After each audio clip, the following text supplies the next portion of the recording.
Welcome, everybody. Today, for the career chat, I'm happy to welcome a very good friend of ours and certainly a knowledgeable professional joining us from Philadelphia. Bimpe Dada is a BSAS alumna with a BA in economics, and you have a great career at TD Bank, Bimpe, full of achievements and awards. We have younger alumni here. We have people many years out of school here, and I think it's just confirms the something that we already know. The financial questions can be complicated, might be confusing, regardless of age and experience. Bimpe, can you help us here? How do we even start identifying those questions most important to us? Thank you, Phil. I hope everybody can hear me. All right, very We good. can, yeah. So as Phil mentioned, my name is Bimpe Dada, and I studied economics at University of Maryland. Currently, I work at TD Bank, and I lead our operations excellence team, and we're responsible for a lot of strategic initiatives and delivery of those items. Like most of you on the call. Finished from Maryland. I have lots of fond memories of being at Maryland, studying all night at the library sometimes, hanging out in front of the Student Union building and the Nimburu Cultural Center. And it was a great experience, right? I am happy to join us today to talk about some, money management strategy. Some of the things that maybe I wish I knew early on, post college graduation, and hopefully you also will find them useful as we talk through them. So I do have some slides that I'm going to go through. But really, I'm hoping that this session is informal, flexible. Feel free to ask some questions and we can talk about things that maybe are top of mind for you as well. All right. Now, I do have two screens open, so it might appear as though I'm looking in two different places, but that's the explanation for that. And my camera is kind of located in an odd position. But today, like I said, want to talk about money management strategies. What are the things that you need to know? How do you identify, those things that are important for you in terms of expenses and things that you need to, whether they're variable expenses or things that you must always have. So kind of forming a strategy around those things. We're going to talk a little bit about budgeting and what that means for you. How do you design a budget? How can you use that budget to help you better manage your money? And if you have debt, eliminate the debt. We'll spend a little bit of time about the different things you can do to plan around that. I do have some pointers around credit cards, and sort of what you need to know about that. Certainly, like I said, as needed, we'll stop for questions, we'll stop for comments. But the idea is to kind of high level talk through some of these things. I should mention, I do work at TD Bank. I am not a financial analyst or a financial planner. I do not work in wealth management. I work in commercial credit management. However, as part of the organization, I do support TD community strategy by providing financial education to communities that I'm a part of, which obviously UM is one of those. And so along with several other TD colleagues, do go out and present as needed to various communities, including grades elementary school through 12. So just giving you some context as to why the slides are TD branded, it's because it is content that TD is in its strategy to support financial literacy in the communities that it serves, provide some content to help us in that process. So let's talk about, let's see.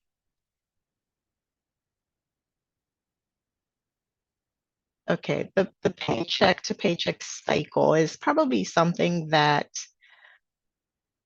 you may have heard, you may have lived, or maybe live in. But let's talk about it, right? So why do some people have financial challenges? And I'm not talking about the, some unusual circumstance, and then we have a financial sort of tailspin. Let's say we get sick and, something significant occurs. I'm not talking about those sort of extraordinary circumstances. I'm talking about sort of the regular, the typical, right? And so for most of us, it's because of the some it's because of some of the spending decisions that are made daily, right?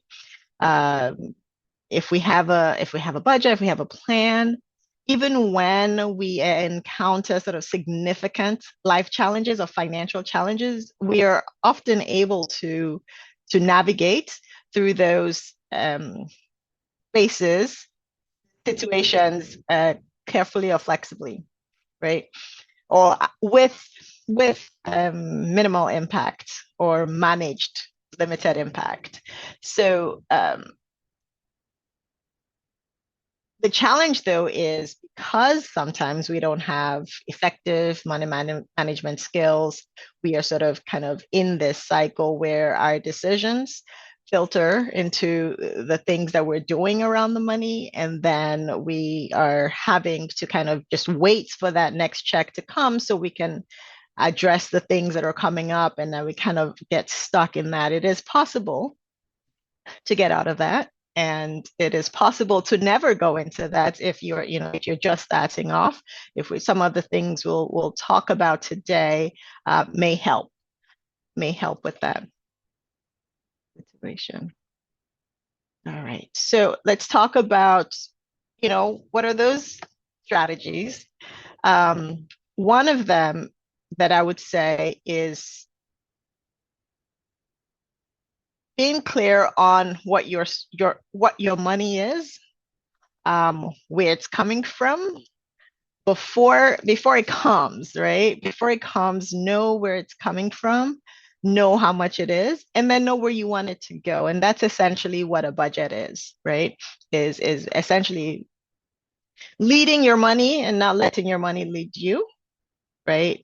Um, we can plan for now, can plan for a few weeks from now, and we can plan for months from now and years from now, right? So you can have different time horizon that you're planning for. You can have different things that you're planning for.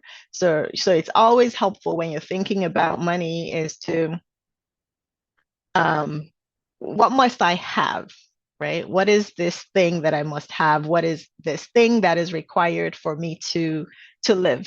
What is life sustaining, right? So what is a want? What is a need versus what is a want, right? So those are things we have to also consider when we're thinking about budget, when we're thinking about telling our money where to go. So making sure we're considering short term, long term, are they needs, are they wants? Another thing that's helpful for when those life circumstances occur, um, when the things that are somewhat unexpected occur, because they will, right?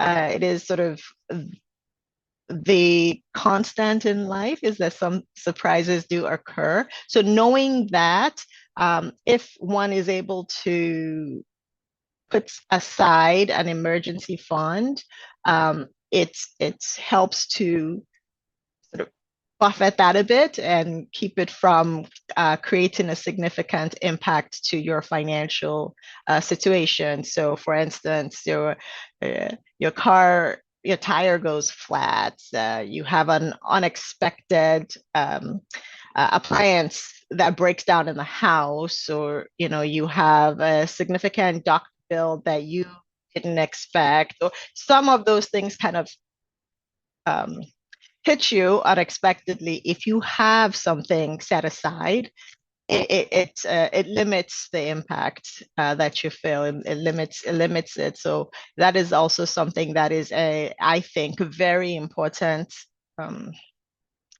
a very important money management strategy that we ought to have. So unfortunately, though, we're not always able to get there quickly because we're focused on the now. We're focused on the bills that need to be paid right now. Um, However, because it is so important, it is helpful for us to plan for it, you know. So we'll talk about what are the ways we can do that. The other money management strategy, which is certainly one that I wish I'd known right after college, and or maybe taking seriously right out of college, first job. So that's investing for your future, retirement planning, um, putting savings together to support whatever that timeline or time horizon that you expect to work for is. And the reason why I say that this is one that I wish I'd kind of paid attention to is when I started working, I thought, hey, I'm not retiring anytime soon. I have what, 30 plus years to work. And so I didn't actually start saving for retirement right away. So if I were to give anyone advice, and I don't hesitate to do that, any recent grads, your first job, if your company has a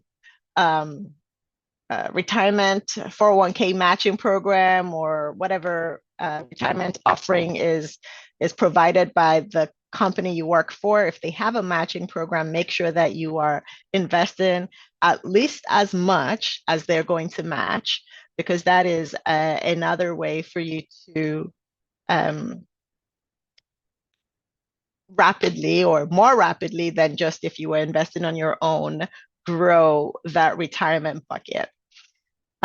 It is, I think, future planning in this case is one of those things that is very, very helpful. Now, over time, the way that society operates is it's kind of shifts and moves, but it is helpful to have some sort of security for your adult post work life, and retirement savings is one of those ways to do that. The other advantage really of considering retirement savings, that had I known earlier, also is that there are tax benefits to saving or to contributing to a retirement plan. So most of these plans are tax deferred, and so you get a reduction or it's deductible on your taxes. So certainly have a conversation with tax accountants, which I am not, but make sure that you're considering all of these sort of potential benefits that you have access to, and not uh, as they say, leaving money on the table if there is a match, particularly from your employer. All right. Guess I'll pause and see if there are any questions at this point.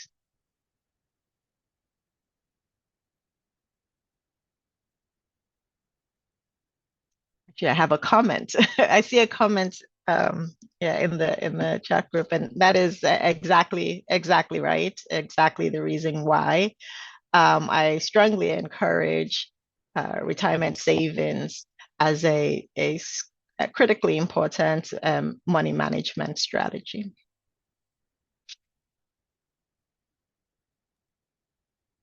All right. So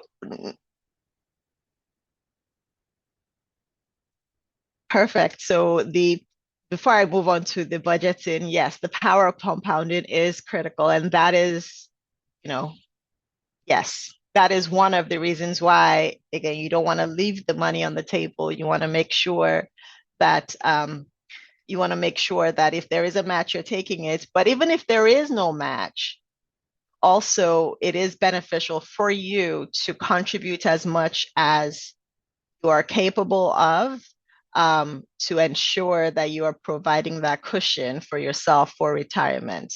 Now, different companies, public, private, and NGO, they all have different sort of retirement savings programs that they offer, and they also have different matching requirements. Certainly, if your employer is offering a 50% match, I would say that is pretty good, right? So what that means is that they will match 50% of what you're contributing. So you will get basically you get 1.5 times, right? Which is, again, even if it was less than 50%, any match is helpful. All right. Any other questions, comments?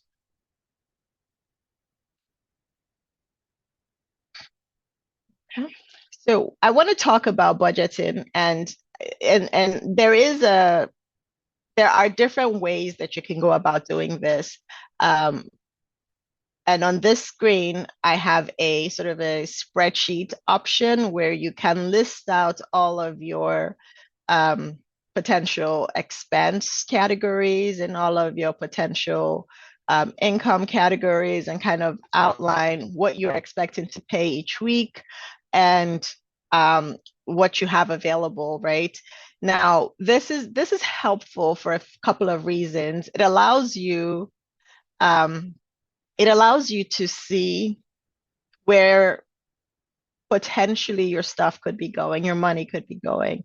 And it gives you an opportunity to say, do I want it to go there? Right? Or do I need it to go somewhere else? So, one sort of tip for those that are very good at keeping records, is to have a notebook with you and kind of track your spending. I think often the challenge we have, is in not tracking the spending. We kind of have access to debit cards or credit cards even, and it's easy to swipe. And because we're swiping, often we're not really paying attention to what's going out, especially when they're little amounts sometimes as well. So it's helpful, again, for at least for the first couple of months, might be my recommendation is to, if you're not yet accustomed to tracking your money, is to take a notebook or a tracking sheet and kind of work your way through, okay, this is what I'm spending. Should I be doing that? And if I'm not spending this, can I use it somewhere else, to address some other thing? So broadly, right, we talk about what are those categories of spending that are needs, that are must-haves, right? What are those categories of spending that are would like to have, and what are those categories of spending that are can only have if available, right? So you can figure that, and all of those categories would vary for each of us, right? And how we allocate dollars to each of those categories would vary for each of us as well. But it is helpful to have a plan. Now, I know people that use a cash only approach, a cash envelope approach for this, where they have a specific amount of cash at the beginning of the week, and they allocate it for specific things, their bills, let's say, and then their other, maybe put some away for savings for that week, or put some away for some very critical thing that they have to do that week. And once the cash that they've allocated is done,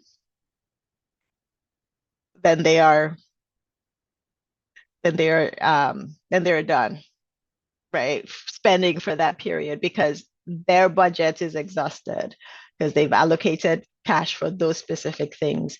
Um, Now, others cannot do that because that requires a bit of it's that is not for everyone, right? But so for those that find that digital apps are helpful, there are lots of digital apps that you can use for this budgeting as well to kind of track your expenses and see, and you can recategorize things. Even a lot of banking apps have budget tracking within them that can also help you. So the takeaway, I think, is ensuring that are watching, right?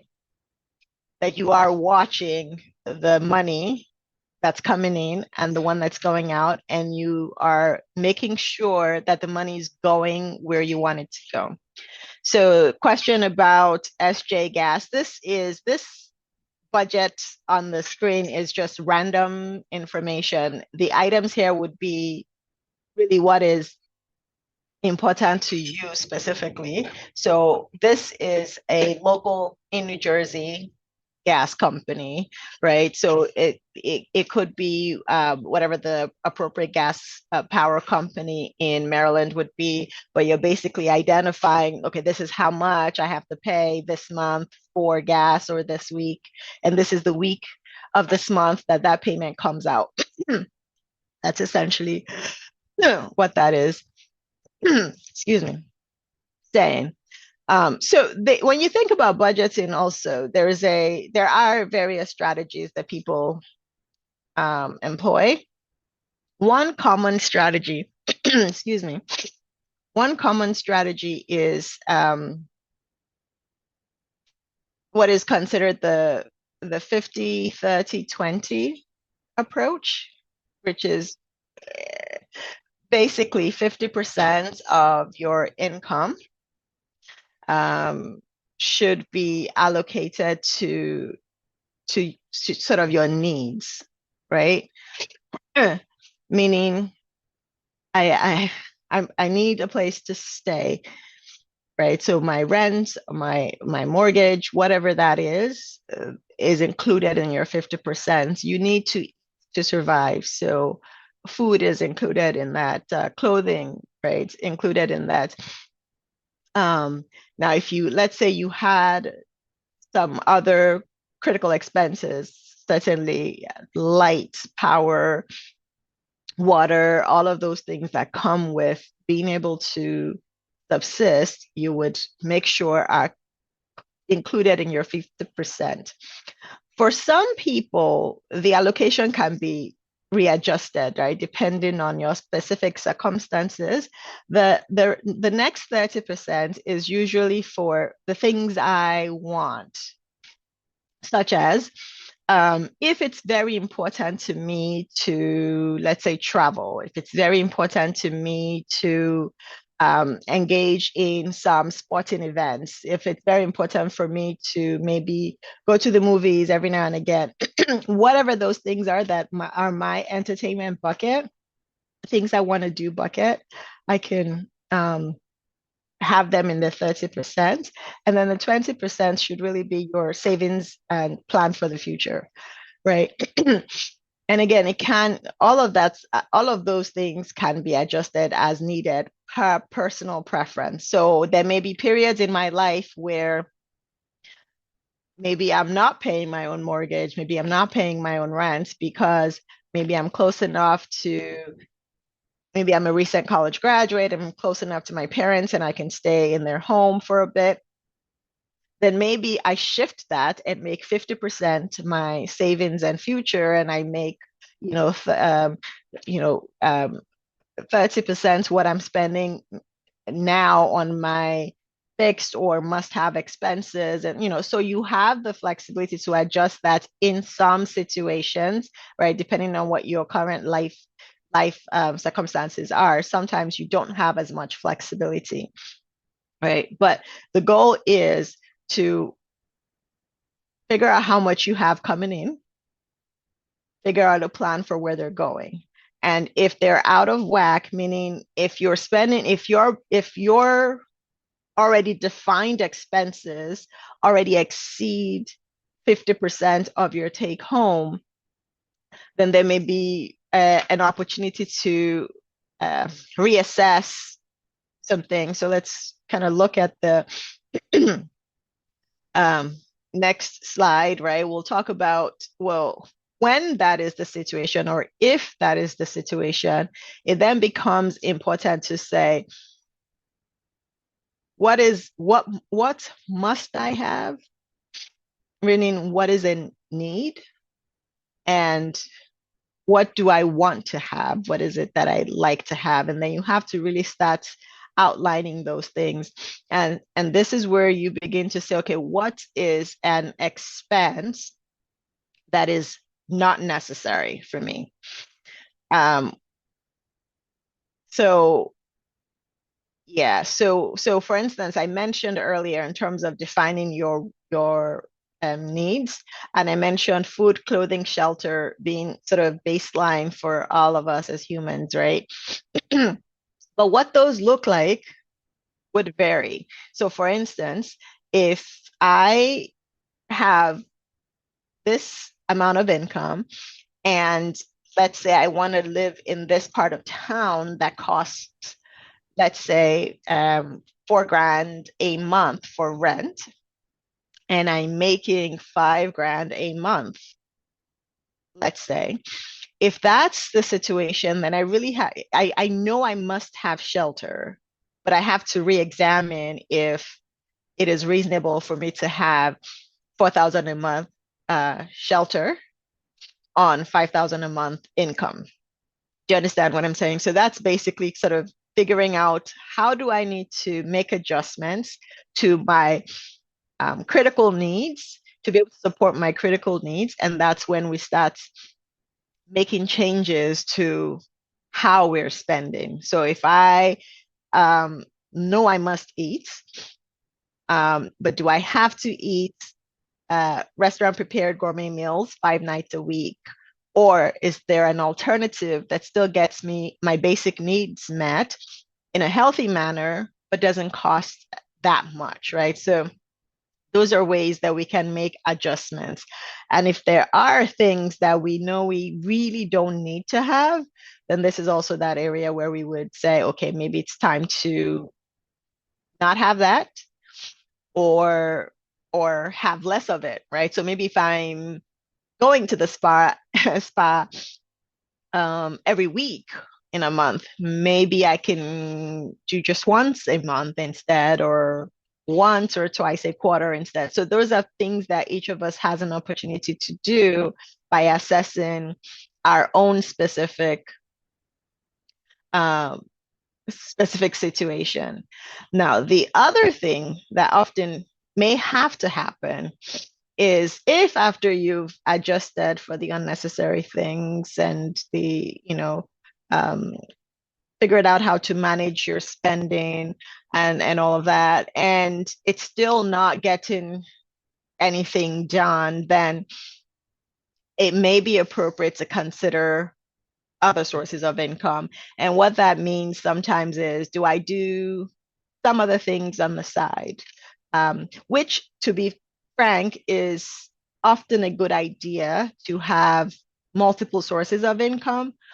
But it could also mean looking for a different source of income, meaning if I'm working at a job that's paying me this much, and this much is not enough to live where I am, would it make sense to find another job that might help me get there?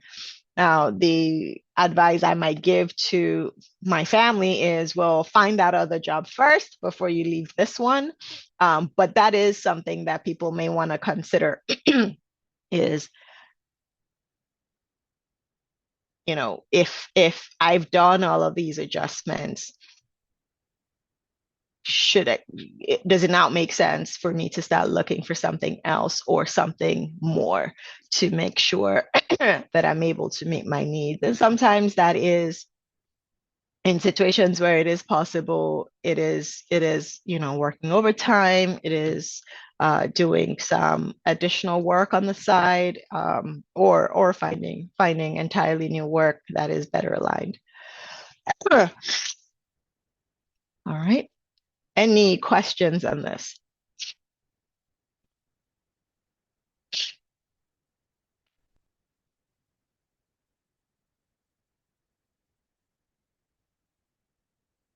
It says it is challenging to plan and manage a budget if you're living with a partner and share a checking account.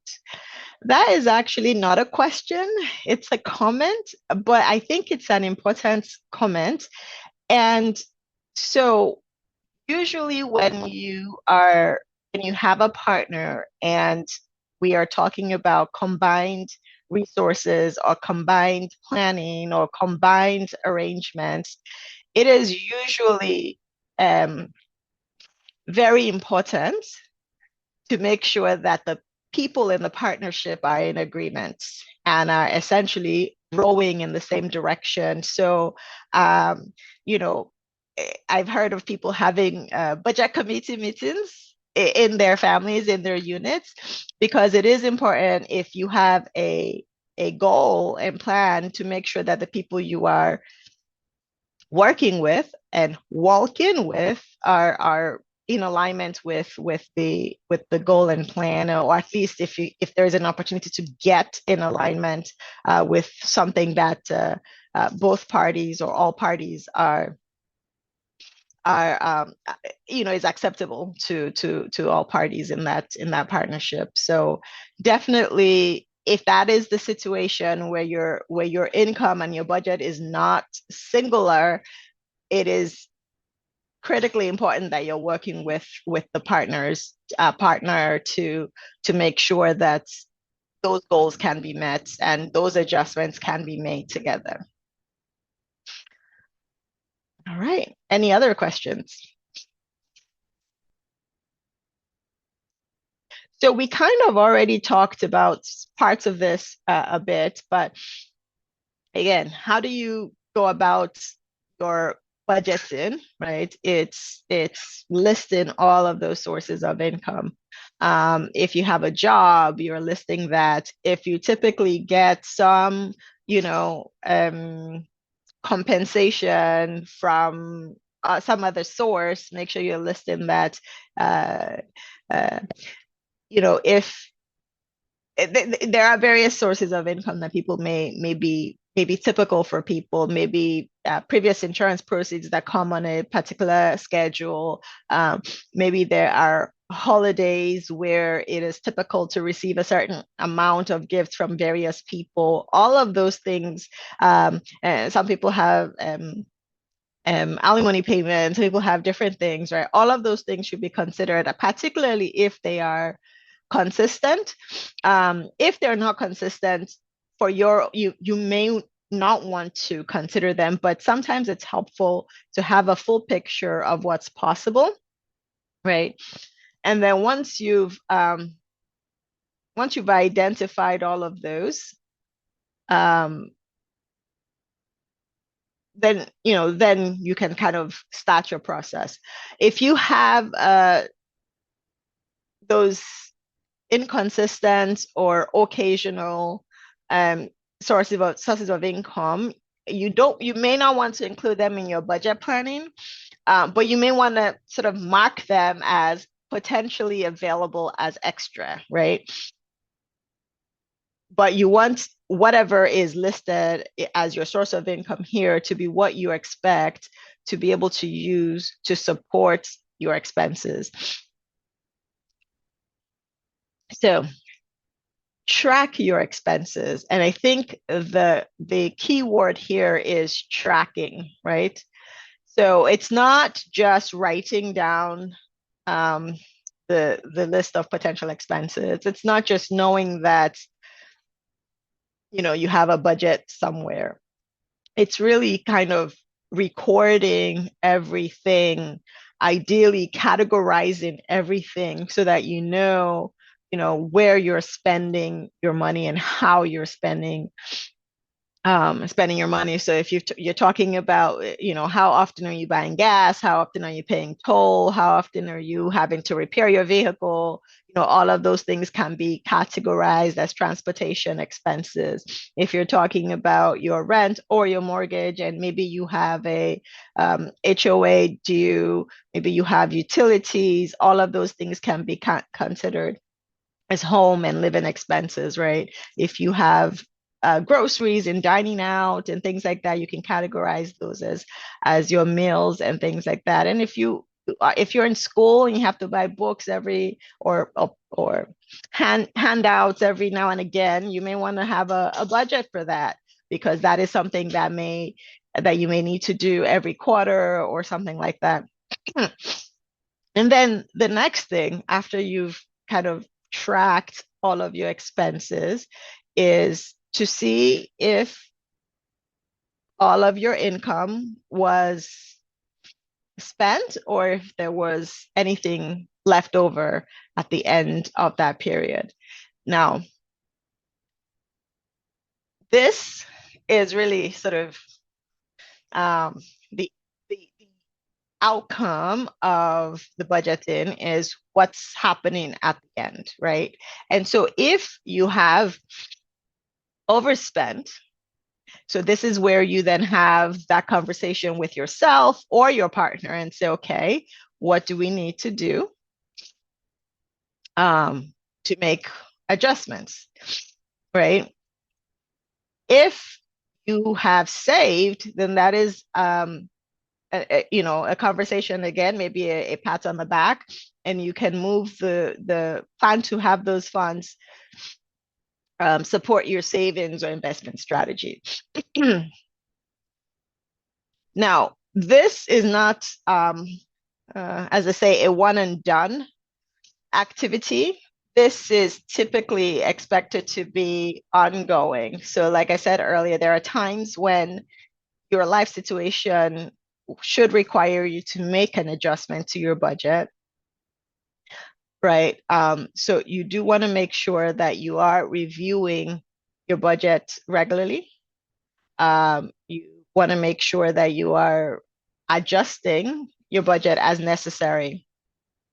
And if you have, if you have that 50-30-20 strategy or any sort of mixed strategy, want to see if you're meeting that goal for yourself. And if you're not, then you want to figure out how to adjust yourself to meet the goal.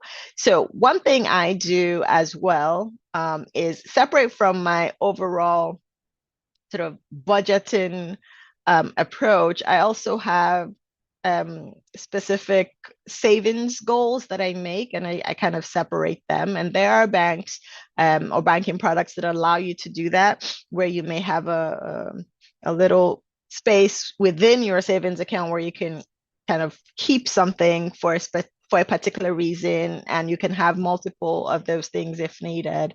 To again have, say, I want to take a major trip and I know it's not going to be the same as my typical trips, then maybe I set aside a different strategy for a period of time to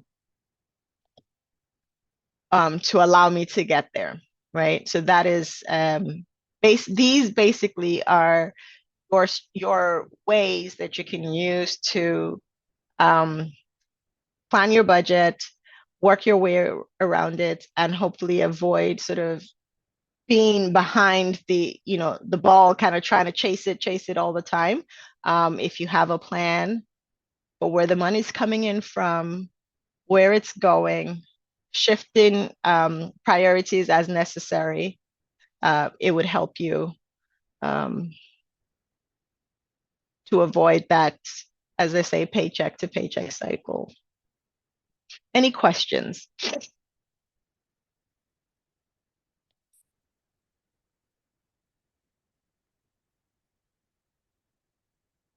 So, okay, there is a question about starting an IRA, specifically a Roth IRA. So Roth, again, I am not a financial planner. I am not a tax accountant. So I want to make sure that that's clear. However, there are significant benefits to having a Roth IRA because it is tax free when you it is tax free when you go to take your money out, and you don't have to, it's like 401ks and other 403bs and those kinds of retirement plans are typically tied to an employer or somebody who is providing that retirement planning. Most IRAs could be independent, can be obtained through your bank.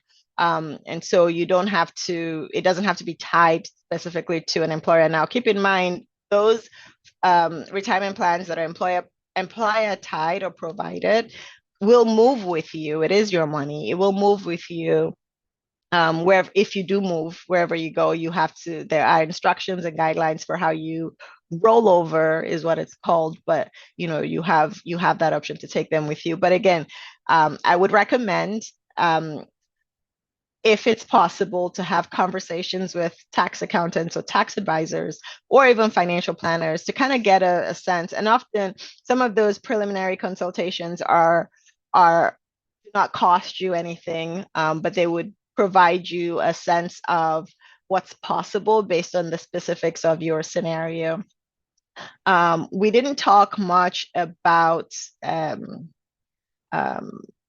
we didn't talk at all about health savings accounts. And I want to mention that because as I'm looking at this IRA question and the tax implications, it's also something that you could consider at work. There are benefits to it depending on your specific health needs, a specific health situation.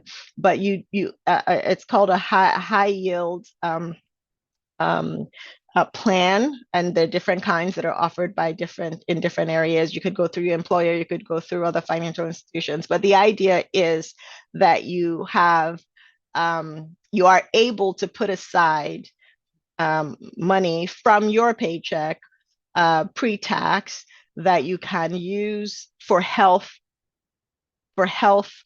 care needs.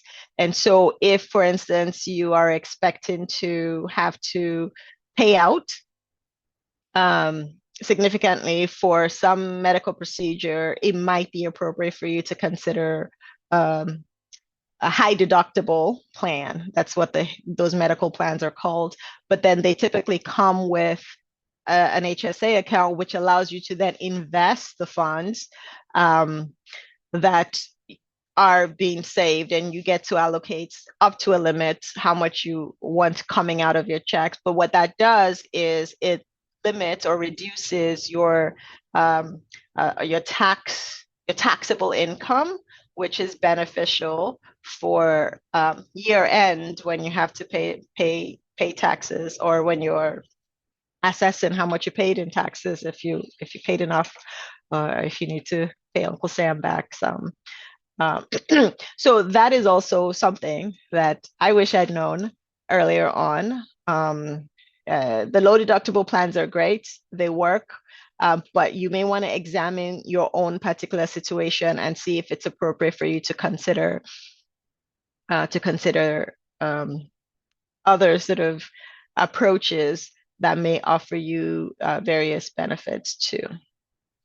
All right, any other questions? All right. I did want to, oh, go ahead.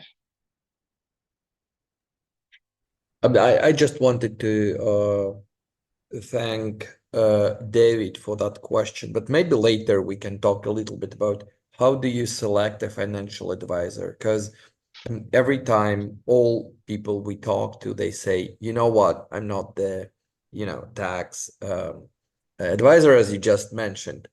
This is fine, point taken, but how do we even, who are tax advisors? Like, do I need to pay that sort of money to them to get an advice that probably, costs less in the end that I gonna pay for that, invest in this consultation?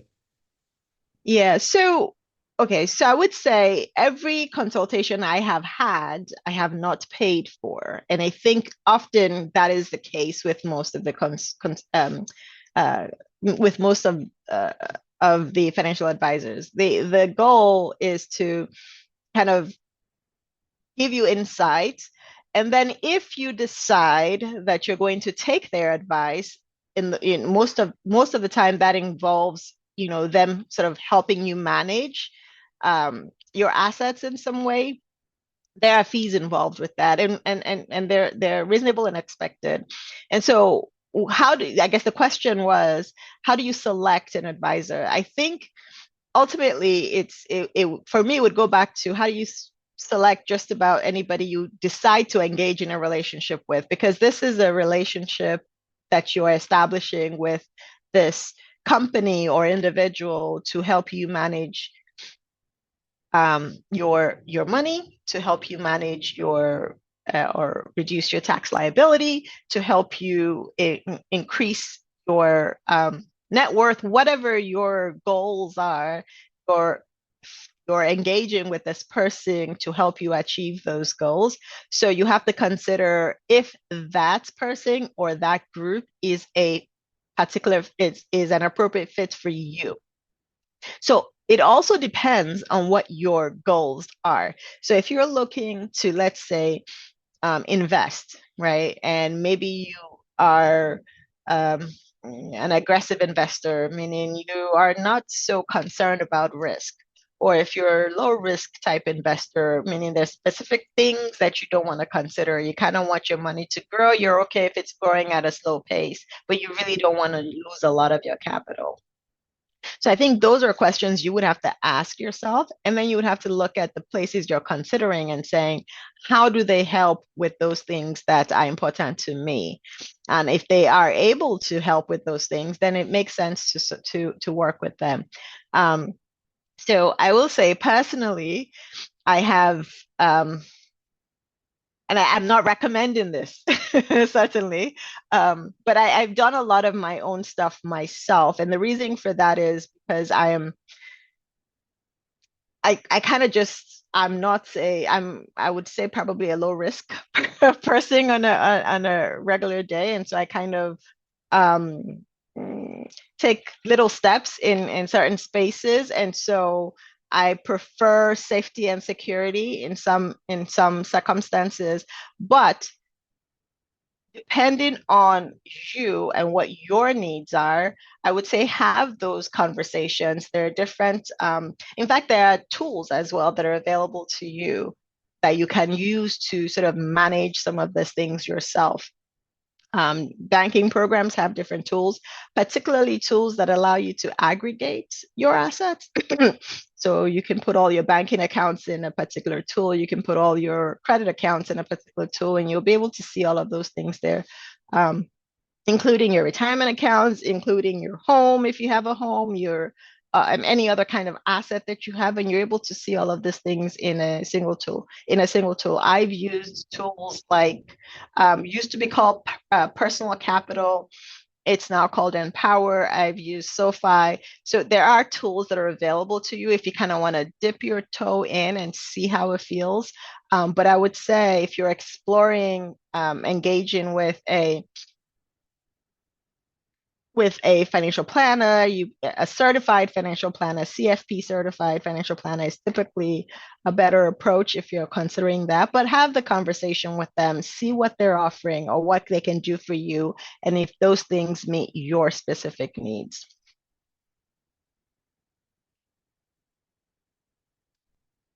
Um,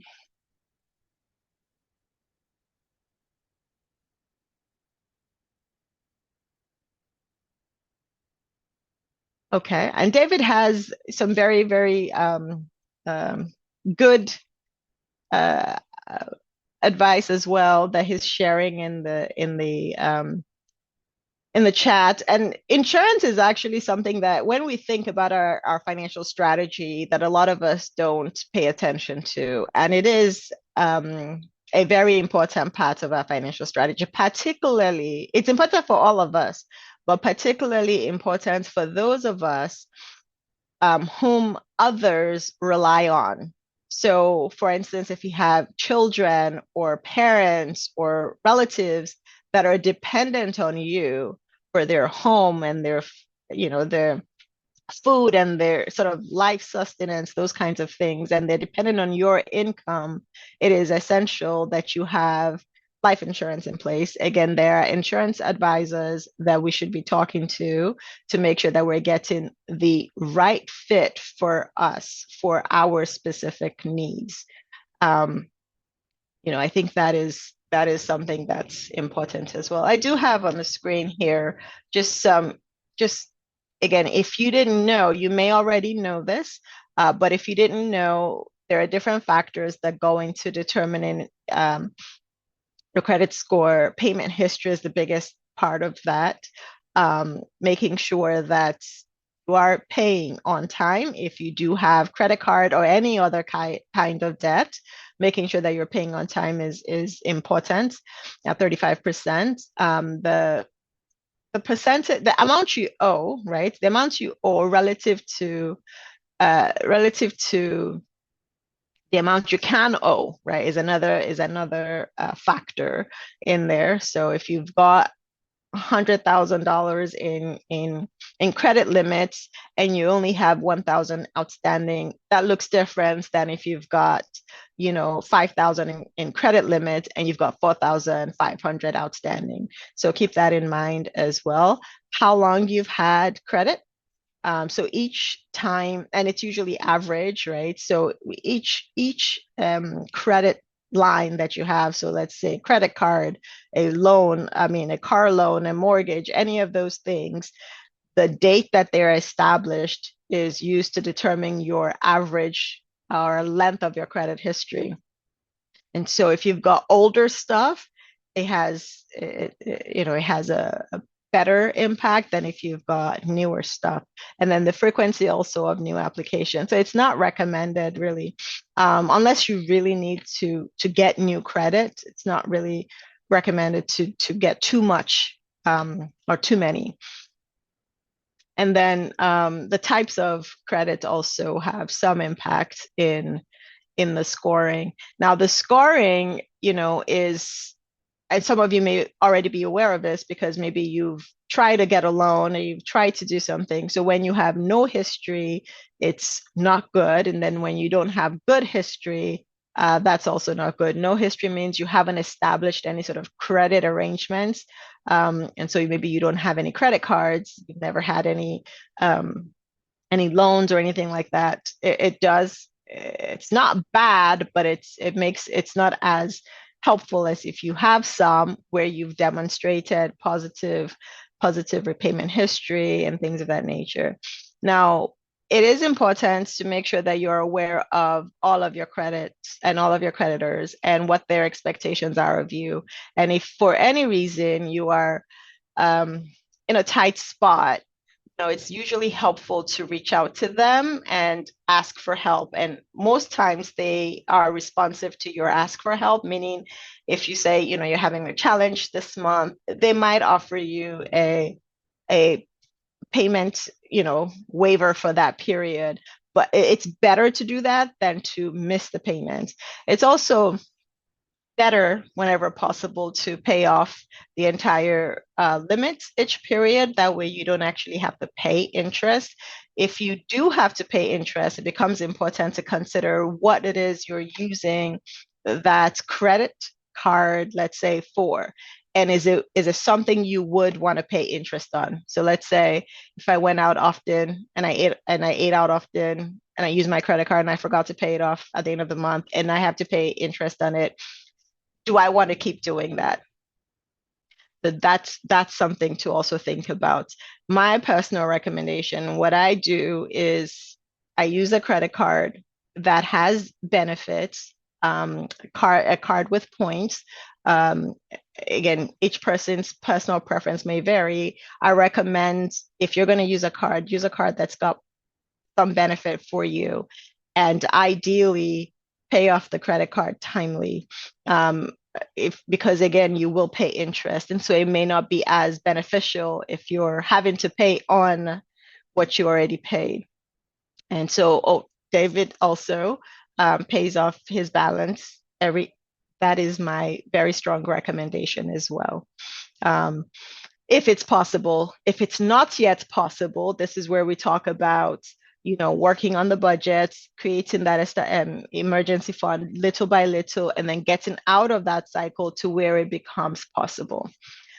We have just one more minute. I am happy to stay on for a few more minutes if there are any questions, Bill.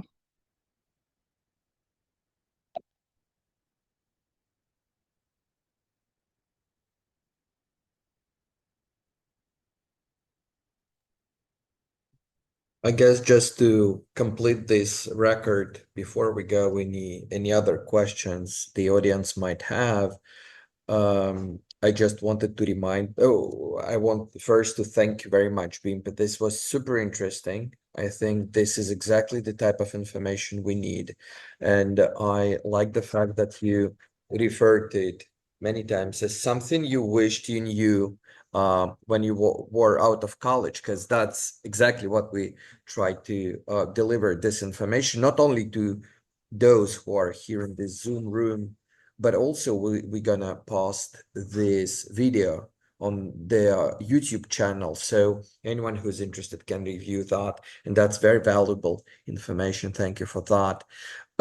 And just to remind, next week we still have one career chat for this summer before a little break, and then we continue our programming next semester in September. Before we go into these questions that are popping up in the chat, I will just stop recording and Bimpe, I think you can see those questions, so you might choose a few of them to reply.